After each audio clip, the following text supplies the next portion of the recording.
Hello, everyone, and welcome to Chris's Chaos. I am your host, Chris Cortez, and today we are going to cover a review of the American Nightmare Becoming Cody Rhodes documentary.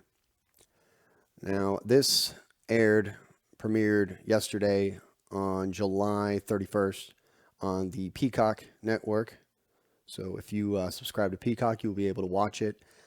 And just to let you know, it was a great documentary. I mean, WWE is they're really excellent at knowing how to create documentaries and presenting just top-notch quality shows when they want to. Okay, and this is no surprise, no secret.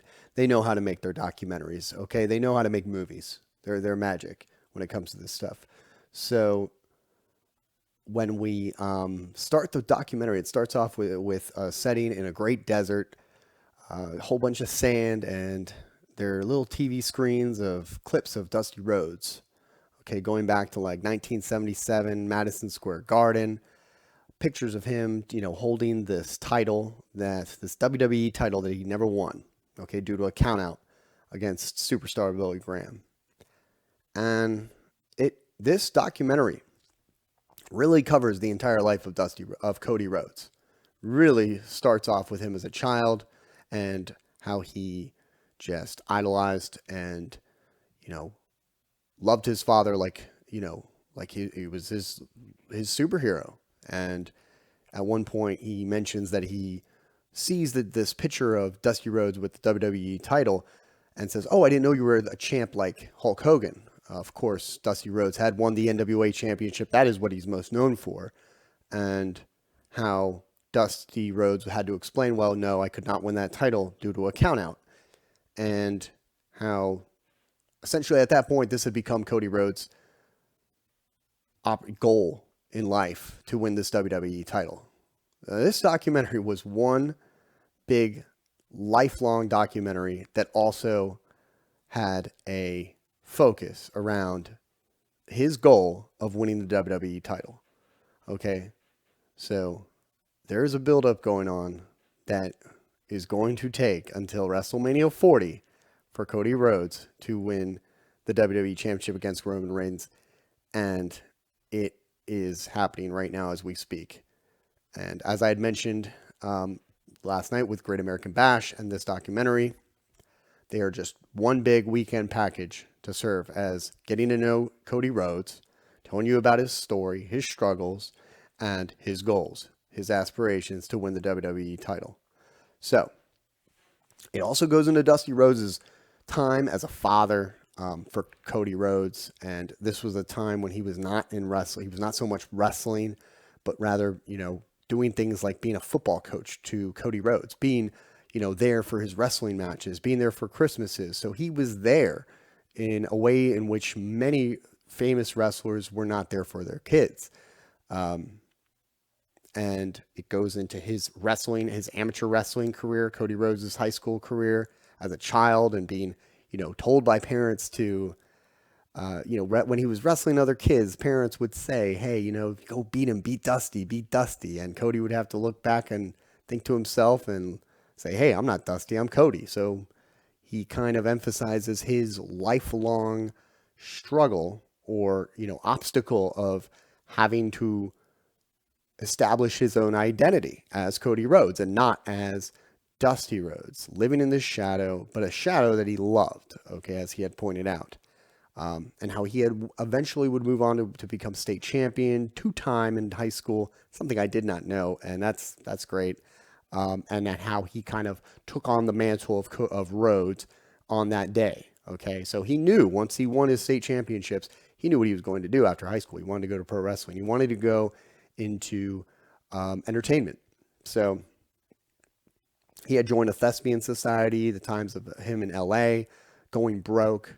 He was working with his sister, issues with the family, keeping the power on as Dusty was kind of struggling, and Dusty Rhodes having to pawn his Rolex to give thousands of dollars to Cody Rhodes and his sister, and investing in Cody and Dusty Rhodes' efforts to achieve their goals. Okay, so essentially he was investing in his kids to attend college. Okay, in so many words, entertainment college, in so many words. So the man really, goes to show you how much of a parent he was. Okay, and what he was willing to do to see his children succeed, because this is what they wanted to do. And you look at Cody Rhodes and you look at this family, and they are dead serious on what they want to do.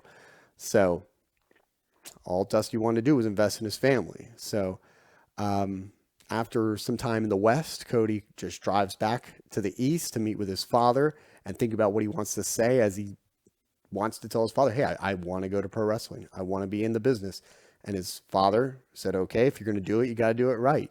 So Cody knew that his father could help him, got him into the OVW, and he was immediately just like a duck to water, able to pull off all the moves, understand the business very quickly. Then we see like shots of The Miz talking about how this guy was a natural. And how good he was doing in OVW. And then we cut to the Hall of Fame speech, okay, when Dusty was inducted into the WWE Hall of Fame. And Cody's speech. Now, I didn't remember this because I probably either A, just didn't think anything of it, or B, I just missed it. Cody Rhodes' speech, okay, that night was already, incredible. His promo skills were already pretty high. And I already saw the American Nightmare in that speech. You see the American Nightmare in that speech for his father, okay, for the induction into the Hall of Fame. And his first night on 2007, he's kind of getting his bearings in. His first match against Orton, he was ready. He was ready for his first match. Orton, we see a cut to Randy Orton, and there will be many guest appearances. Okay, from Hulk Hogan to Ric Flair to Kurt Angle to Randy Orton to Triple H. Okay, you'll see that Stephen Amell, Green Arrow, narrates this documentary. Okay, this Hollywood actor narrates the documentary because they had such a good, connection and relationship and business relationship as they moved forward during his Stardust days. Okay, and I remember that. I forgot about it, and it was a great time for Cody. So, Orton points out that he was, Cody was green through and through, but how he had a heart. And that's, and he was willing to learn, and Orton was there to help him. And you could see it. Orton was guiding him through legacy and helping him, navigate through his career, through the early parts of his career. Michael Cole points out that, this career, this path that Cody's taken as a second generational talent, not just that, but to the American Dream, Dusty Rhodes, was essentially a path that most people were not going to be able to accomplish. When you're a second generational pro wrestler, okay, trying to achieve greatness like that, that's one thing, okay. But when you're the son of the American Dream, Dusty Rhodes, you have a lot of shoes to fill. So Michael Cole, okay, first time I think I ever heard him curse, talk about this being a shitload of pressure, okay. And so again, back to the legacy faction, and then into the dashing Cody Rhodes gimmick, okay, which I thought was hilarious. When I forgot all about this, and we got to see some clips of him, some promos of him clipping his nails and trimming his nose hairs and grooming himself and talking about, oh, watch out for your cuticles. That's hilarious. That stuff is hilarious. That is textbook prick stuff that I thought was great heel stuff. And then WrestleMania 27 against Rey Mysterio, and he points out that his father took a picture of him as a fan, and how that was, kind of a moment for him as being, that one time when his father could treat him as a fan rather than the other way around. And the 2011 run with his, classical international title, bringing that in, all this time, Cody's just an innovator, okay, in the making, okay. It's all leading up to what we know of him now. And then FCW, okay, cuts to time with Dusty Rhodes and FCW, and meeting Brandi Rhodes, and the story about her, him kind of remarking on her hair, and then that being a sign of flirting, as she spoke to, I believe it was the Glamazon, and 2 years later getting married. Okay. And even she talking about the belt story that Cody Rhodes would tell her, okay, this the same story that we've learned. Now Brandi's telling it. There's the second time we hear about this WWE title story. Okay. That's, just circling around this documentary. And then we got a tag match with Dustin Rhodes against Rollins and Reigns. And, how great it was to team with his brother. And those were great times. We were all enjoying him teaming with Dustin. What a great time for Dustin to be able to work with his younger brother and defeat, Rollins and Reigns. And then the moment he turned into Stardust, okay? And how he did go wholeheartedly into it. He gave it his all. Okay, such a bizarre character that was a spinoff of another bizarre character. Okay, going further away from the Rhodes name, and how he was looking more like Marvel's Quicksilver. I always thought he kind of looked more like Mr. Sinister. Okay, with a little bit of the kind of like the Joker kind of like personality, and then the the feud, the little segments that he had with Green Arrow, Stephen Amell. And then we cut to Busted Open, Dave LaGreca, hating this character. Not that Cody wasn't pulling it off, but that no matter what, it was always not going to be credible. And it was never going to be a main eventer. Okay, and that's the truth, I do think that when you have workers that, like a Cody Rhodes, you got to make sure their gimmick is going to either A, evolve, or B, be a gimmick that's going to lead straight to the top. Because otherwise, what the hell are you doing? It just was not main event worthy, okay? And Triple H pointing out how, well, at this time, it's not always about your identity, but how your identity works with everyone else, okay? Remember, it's more than the individual, okay? And how Cody Rhodes was growing very, frustrated and ready to move on. And at some point, his father said, hey, maybe you should quit, and how Cody was saying, I'm way smarter than this. And then NXT, cut to NXT and Dusty Rhodes teaching other workers we all know, workers that are like currently in the main roster, Rollins, Reigns, Kevin Owens, Sami Zayn, Charlotte Flair, all workers that Dusty influenced and trained.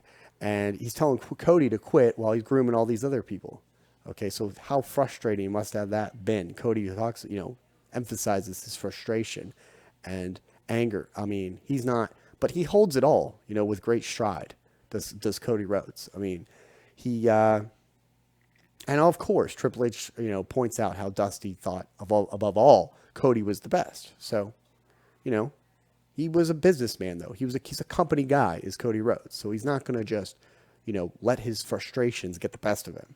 And then we talk about the saddest of times, the Dusty Rhodes septicemia. Okay, his infections and the length of time that it took to suffer through. The passing of Dusty, and the eulogy that they show of Cody Rhodes giving his eulogy for his father. Again, a beautiful eulogy, a beautiful speech.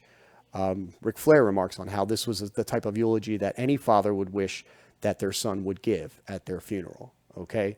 And he would come back. He would not come back as Stardust. He would come back as Stardust this time. He would be okay with it because it would mask the pain of his and his mourning and his grieving stages. He would use Stardust as a mask during SummerSlam and against Stephen, again, as part of the segment with Stephen Amell, and that this would be essentially the last of Stardust, okay? Because once after that, he was ready. He wanted to take on the Rhodes moniker and the name, and it was time. And Triple H, it was met with disapproval. He came to Vince, came to Triple H, hey, and Triple H, this was when we see the remark that Triple H said, hey, if you want to make some noise, you got to rattle the cages, okay? And then Cody, more frustration, drinking whiskey and Gatorade at the monitors, watching other matches, telling Triple H and Vince, not putting on this outfit unless, we're telling the story about how I'm taking this outfit off, okay? And they weren't cool with it. So he knew it was time to go. He knew it was time to leave. So he wasn't going to get fired, okay? He was royalty. But he told them, hey, good luck in your future endeavors, okay? I have to go.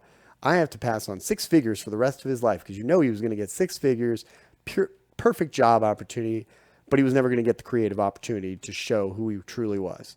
Okay? Talk about taking a risk on yourself.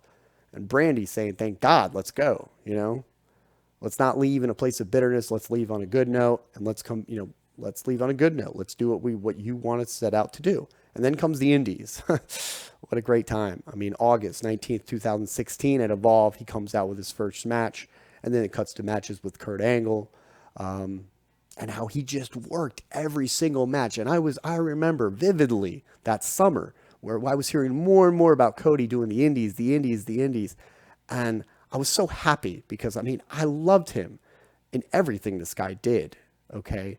Especially with when, I definitely started to see more of his work, when he was working with Dustin. And obviously I was following his legacy, time and dashing Cody Rhodes. But when he started working with his father, with his brother, and that's, I had an older brother as well. So, that's the type of stuff that really, hits home. And, this wasn't just redemption for him. This is redemption for his brother, his father. We all know the stories. If you go back, just look up the history with the Rhodes family in this business and how they have had to push through. Nobody deserves all this stuff more than this family. And so they, I was watching, and then Stardust, and I was like, wow, what a wild character, but he's making it work.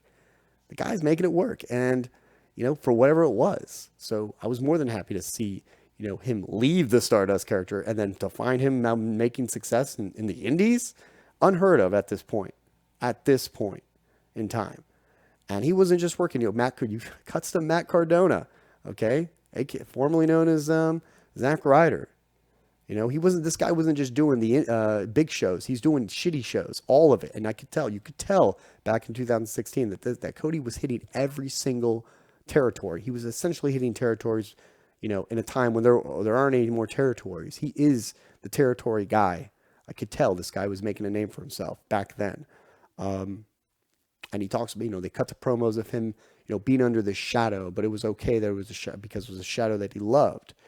Then he goes to New Japan. All right, my place, my favorite promotion. And how they were like, we're going to call you the American Nightmare. And how he would come out to the Tokyo Dome reformed. And this is kind of like he knew when he came out. And I saw that show, okay, in the Tokyo Dome. He comes out, American Nightmare. All right.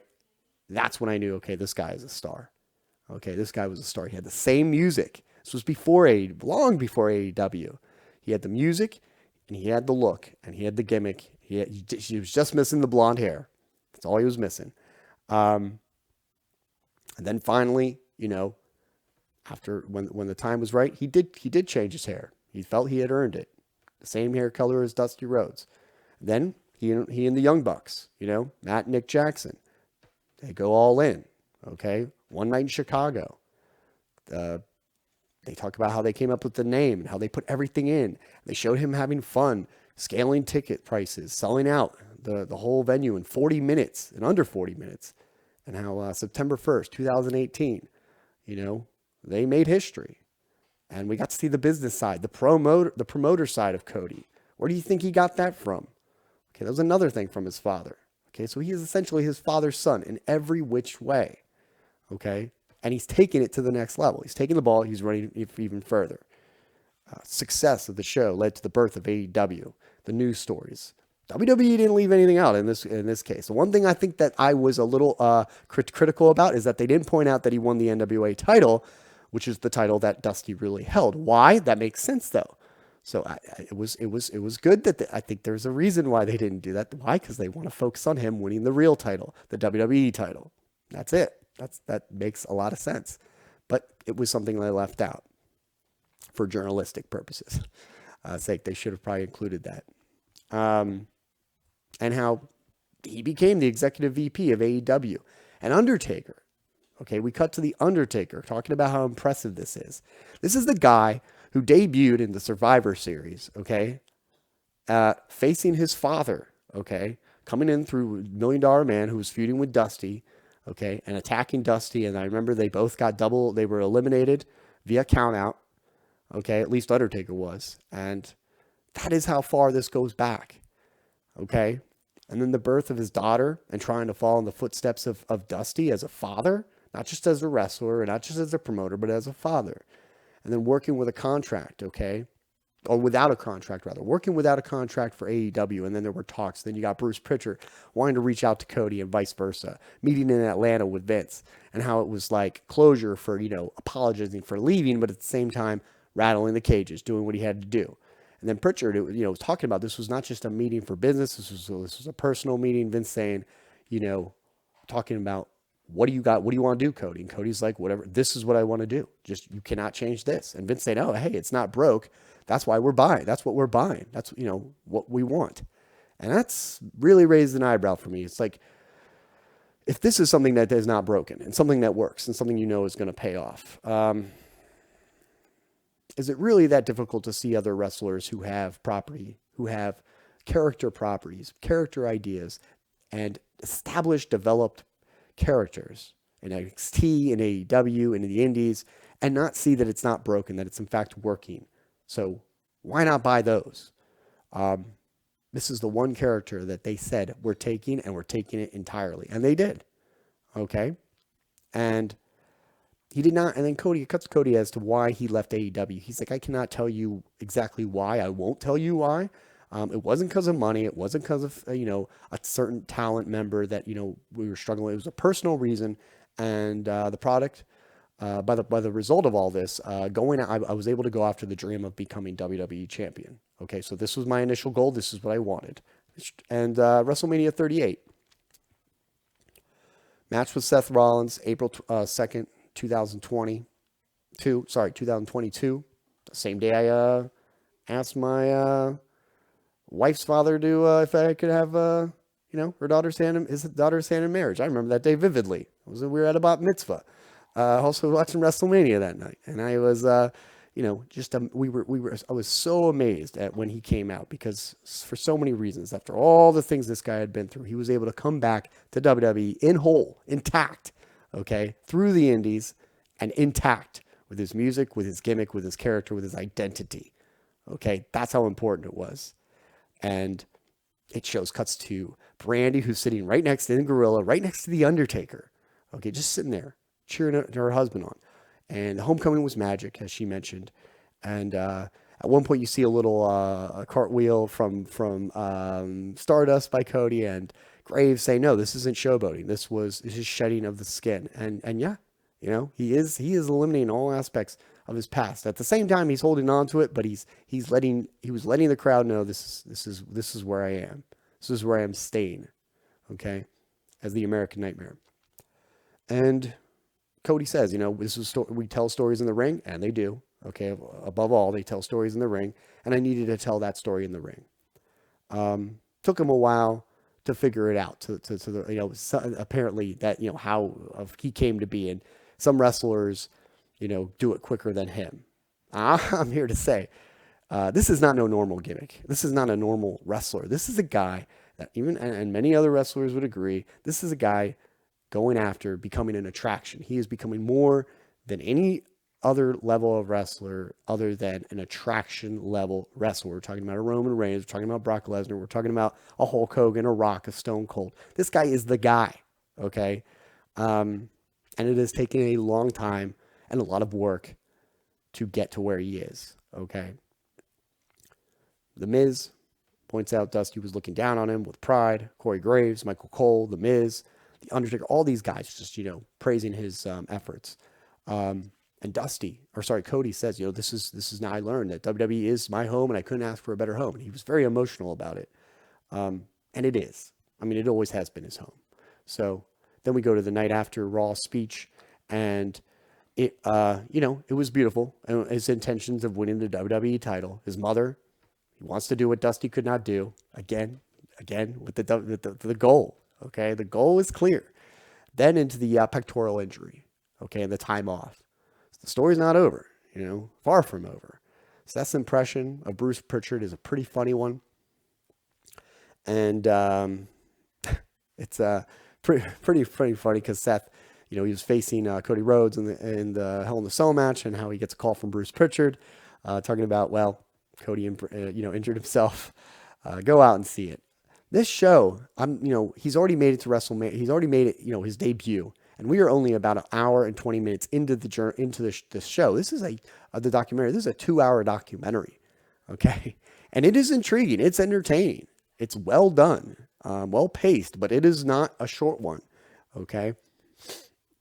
The option for him not to wrestle was not the option for me, says Cody. Okay, he was not going to quit on this match. The examinations from the doctors stating that, he could go in there because he's not going to hurt it anymore. There's not going to be anything else done to his pec. He has to get surgery. And he would tell everybody that, no, it's not as bad as it looks. It's not as bad as it looks. And how you'd have to kill me to keep me out of this match. And it was a general concern that he wrestles. Hogan straight up said, this injury with the pectoral, seeing him like that, it added to the story and intrigue. Undertaker, he said, hey, it's real old school. If you can walk to the ring, you better go to the ring. Okay. And Cody saying, should this be happening? I don't know. Everyone asked. I lied through my teeth. Okay. So after the match, he's like, I hated, this was the most pain that I had dealt with. Okay. It was painful. Okay. It was terrible. And I hated, what had happened to my pec. I was very upset about it. And it endeared me to the audience, maybe that had been a little hesitant. The pec surgery, we cut to the pec surgery, ripping half his body off to have him figure out that he's not bulletproof. And then we cut to the Nightmare Factory, rehabilitation, the mental game. Will I come back? How will I be received? The unknown. How, everyone's always asking, everybody's wondering, who will replace me while I'm gone? And it's tough on the mental psyche, to be thinking about stuff like that.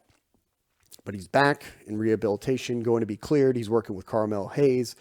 Carmelo Hayes is like, hey, it's an opportunity for me to learn from Cody. If anything, I had to take it up a notch to be in there with Cody, going hand in hand with Carmelo, the NXT champion, successful, and Great American Bash. Then the Royal Rumble 2023, the road to WrestleMania 29, opportunity of lifetime, right? Interviews with Roku, California Live,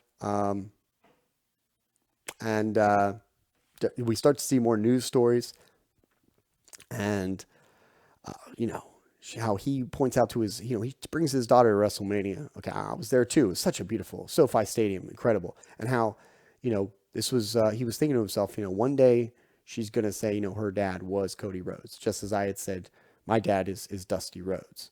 And now this is an opportunity of a lifetime, it's coming again. Okay.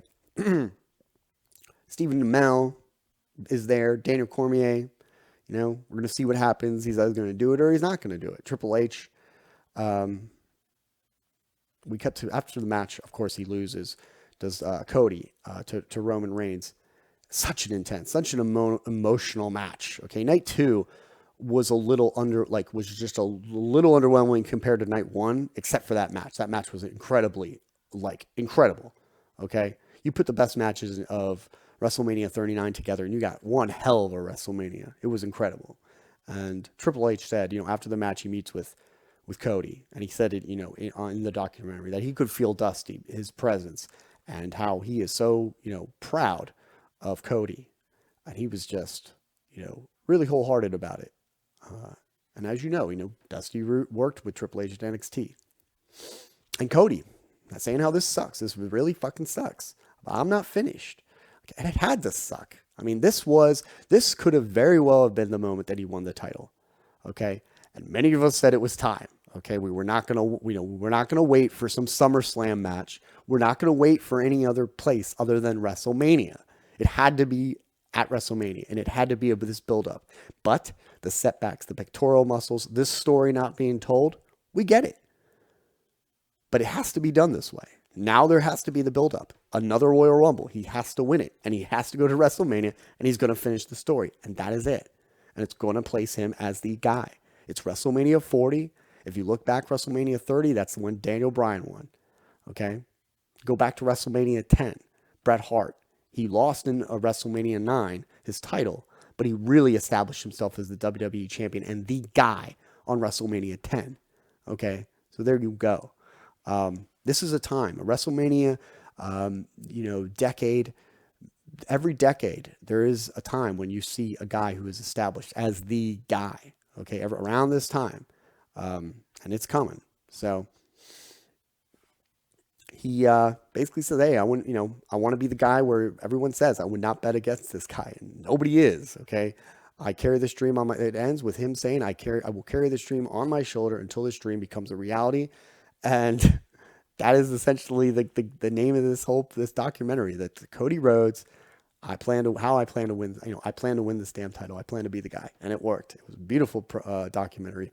And then it cuts to I guess might have been the producer or director with Cody just hanging out saying, hey, when is this documentary about this man ever going to end? And then it cuts to Cody Rhodes' music. Great documentary. I had a lot of fun watching it. It was well made. The story is now told. Okay, the story is now told, and it's going to be implemented throughout WWE content throughout the next up until the WrestleMania. Okay, hold on to your hats, strap your seatbelts on. You're going for a ride.